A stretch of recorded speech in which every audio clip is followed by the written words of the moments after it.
Hello welcome back. നമ്മൾ പുതിയ വീഡിയോയിലേക്ക് എല്ലാവർക്കും സ്വാഗതം. അപ്പോൾ ഞാൻ ഒരു കേക്ക് ഓർഡർ ആക്കാൻ എന്തിനെന്ന് വെച്ച് കഴിഞ്ഞാൽ എൻ്റെ മോൾക്ക് ഇന്നേക്ക് 8 മാസമായി. അപ്പോൾ അനിയത്തി പറഞ്ഞാൽ നമുക്ക് കേക്ക് മുറിക്കാം. ഞാൻ കേക്ക് 3-ാം മാസത്തിലും 6-ാം മാസത്തിലേ മുറിച്ചിട്ട് ബാക്കിയെല്ലാം ഞാൻ ജസ്റ്റ് ഇങ്ങനെ ഫോട്ടോ എടുക്കലാന്ന് എന്തെല്ലോ വെച്ചിട്ട്. അപ്പോൾ പറഞ്ഞാൽ ഇതിൽ നമുക്ക് കേക്ക് വാങ്ങാൻ. എന്നിട്ട് ഞാൻ ഹണി കേക്കിലാണ് ഓർഡർ ആക്കുന്നത്. നമ്മൾ സ്ഥിരം കേക്ക് ഹണി കേക്കിൽ തന്നെയാണ് ഓർഡർ ആക്കൽ.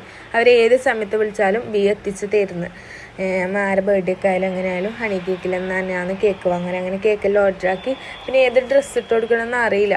അങ്ങനെ ഇത് നോക്കി. അപ്പോൾ ഇതിപ്പോൾ കിട്ടു നോക്കുമ്പോൾ കുറച്ച് വലുതാണ്. ഇതെല്ലാം ഒക്കെ തൊട്ടിലൂട്ടലിന് കിട്ടിയ ഡ്രസ്സാണ്. നോക്കിയിട്ട് ഞാൻ ഡ്രസ്സൊന്നും അങ്ങനെ വാങ്ങിയിട്ടില്ല. അങ്ങനെ ഇതിട്ട് കൊടുക്കാമെന്ന് വിചാരിച്ചു. അപ്പോൾ ഇതിൻ്റെ കോട്ടോളം ഇടാൻ പറ്റിയിട്ടില്ല. ബാക്കി ആ ഡ്രസ്സ് ഇട്ട് കൊടുത്തിട്ട് ഫോട്ടോ എടുക്കാമെന്ന് വിചാരിച്ചു. അപ്പോൾ കേക്ക് വന്ന് അവരെത്തിച്ച് തന്നു കേക്ക്. അങ്ങനെ അനിയത്തിയുടെ കേക്കെല്ലാം വാങ്ങി. നല്ല ടേസ്റ്റ് ഉണ്ട് കേട്ടോ കേക്ക്, പറയാതിരിക്കാൻ വയ്യ. എന്തോ ഒരു ടേസ്റ്റാണ്. നമ്മൾ ഈ കേക്ക് 3-ാമത്തെ പ്രാവശ്യം തോന്നി ഈ കേക്ക് വാങ്ങുന്നത്. അങ്ങനെ ഓള് ഫോട്ടോ എടുക്കാനൊന്നും വിട്ടിട്ട് ഓള് കേക്ക് അട വെക്കുമ്പോൾ തന്നെ കേക്കിനെ തച്ച് എങ്ങനെയല്ലോ 2-3 ഫോട്ടോ എടുത്തിന്. പിന്നെ നേരെ എടുക്കാൻ വേണ്ടിയില്ല. ഇതാന്നിട്ടൊരു ഫോട്ടോ. അങ്ങനെ കേക്കെല്ലാം മുറിച്ച് കുഞ്ഞിനെല്ലാം കടത്തി ഇറക്കി. അപ്പോൾ ഇന്നത്തെ വീഡിയോ ഇത്രയും. അപ്പോൾ എല്ലാവർക്കും ഇഷ്ടപ്പെട്ടെങ്കിൽ ലൈക്ക് ഷെയർ സബ്സ്ക്രൈബ് ചെയ്യുക. നല്ല നല്ല വീഡിയോ വരുന്നതായിരിക്കും. അതുവരെ